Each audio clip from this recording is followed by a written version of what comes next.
प्रामुख्यानं आपल्या 6 आस्तिक आहेत आणि शिवाय 6 नास्तिक पण आहेत.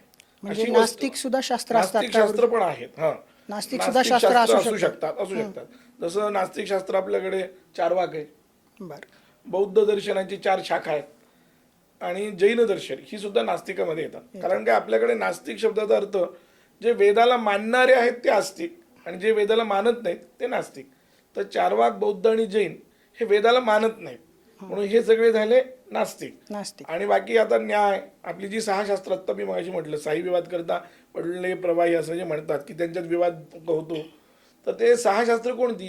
तर पहिलं शास्त्र आहे न्याय. न्यायशास्त्र म्हणजे गौतम ऋषींनी लिहिलेलं हे शास्त्र आहे. दुसरं शास्त्र आहे वैशेषिक, जे कणाद ऋषींनी लिहिलेलं शास्त्र आहे.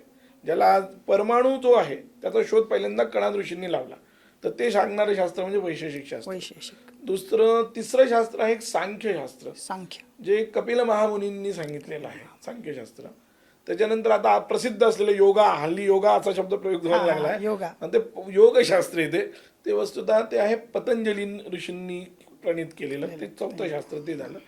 5वं शास्त्र मीमांसा शास्त्र, जे यज्ञाची मीमांसा करतं.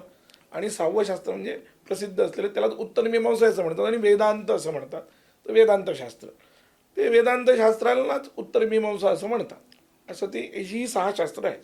आणि ही 6 शास्त्र काय करतात? तर मी मगाशी म्हटल्याप्रमाणे या संबंधित गोष्टींचा विचार करतात. जीव, जगत, जगदीश्वर प्रामुख्याने त्यांचा विषय.